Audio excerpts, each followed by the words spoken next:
La Bible en un an, la 284e journée, le livre du prophète Zacharie, chapitre 14, versets 1 à 21, le livre des psaumes, chapitre 80, versets 1 à 20, le livre des proverbes, chapitre 25, versets 13 et 14, la seconde épître de Paul aux Thessaloniciens, chapitre 1, versets 1 à 12.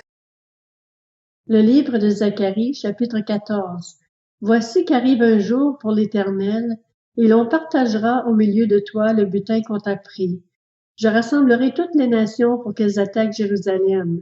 La ville sera prise, les maisons seront pillées, et les femmes violées.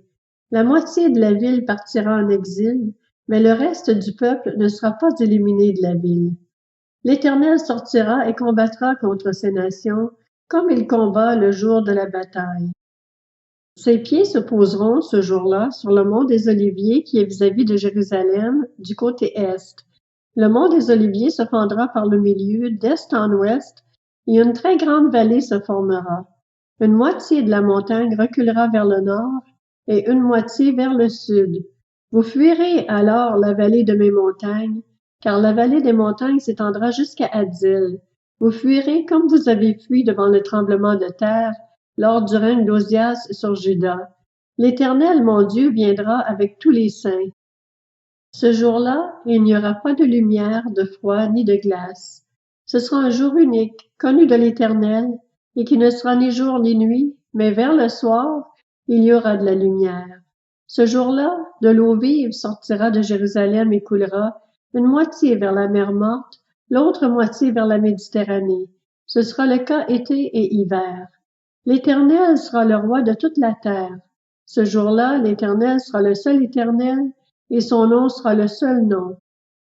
Tout le pays se transformera en plaine, de Géba à Rimon, au sud de Jérusalem. Jérusalem sera élevée et restera à sa place, de la porte de Benjamin jusqu'à l'emplacement de la première porte, jusqu'à la porte des Angles, et de la tour de Hananeel jusqu'au pressoir du roi. On y habitera et il n'y aura plus de menace de destruction. Jérusalem sera en sécurité. Voici le fléau dont l'Éternel frappera tous les peuples qui auront combattu contre Jérusalem. Il fera pourrir leur chair pendant qu'ils seront debout. Leurs yeux pourriront dans l'orbite et leur langue pourrira dans leur bouche. Ce jour-là, l'Éternel provoquera une grande panique parmi eux. Chacun empoignera l'autre et ils lèveront la main les uns contre les autres. Juda combattra aussi à Jérusalem et l'on amassera les richesses de toutes les nations environnantes, l'or, l'argent et des habits en très grande quantité. Un même fléau frappera les chevaux, les mulets, les chameaux, les ânes et toutes les bêtes qui seront dans ces camps. Ce fléau sera semblable à l'autre. Tous les survivants de toutes les nations venus attaquer Jérusalem y monteront chaque année pour adorer le roi, l'Éternel, le Maître de l'univers, et pour célébrer la fête des tentes. Si une famille de la terre ne monte pas à Jérusalem pour adorer le roi, l'Éternel, le Maître de l'univers, la pluie ne tombera pas sur elle. Si la famille d'Égypte ne monte pas, si elle ne vient pas, la pluie ne tombera pas sur elle. Elle sera frappée du fléau dont l'Éternel frappera les nations qui ne monteront pas pour célébrer la fête des tentes. Ce sera la punition de l'Égypte, la punition de toutes les nations qui ne monteront pas pour célébrer la fête des tentes.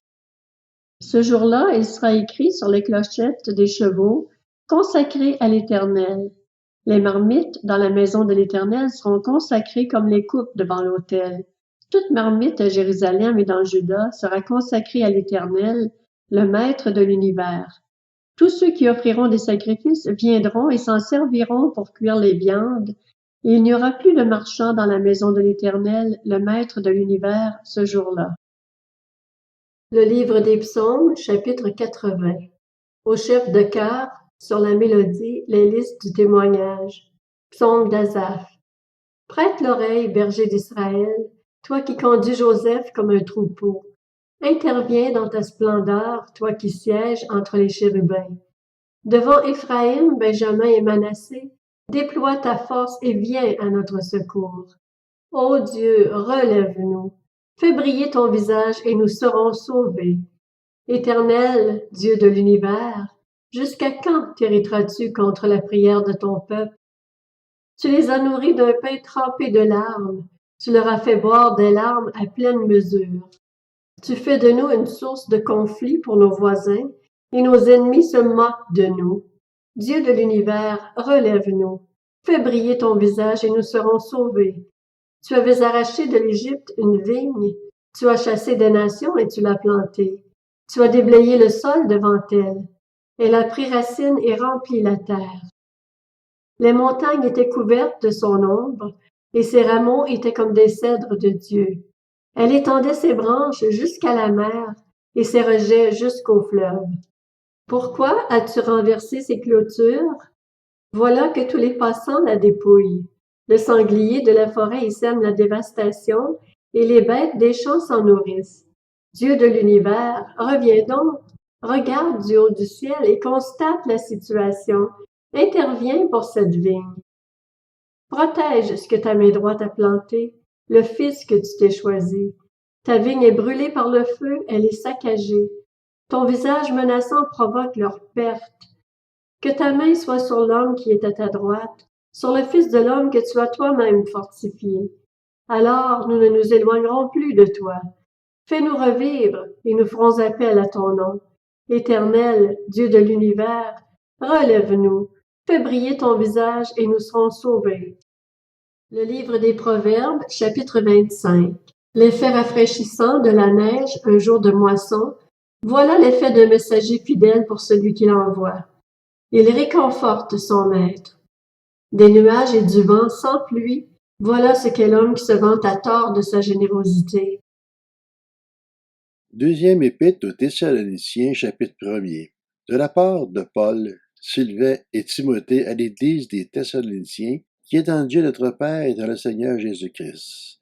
Que la grâce et la paix vous soient données de la part de Dieu notre Père et du Seigneur Jésus-Christ. Frères et sœurs, nous devons constamment dire à Dieu toute notre reconnaissance à votre sujet. Et cela est juste, parce que votre foi fait de grands progrès et que l'amour mutuel que vous vous portez tous augmente de plus en plus.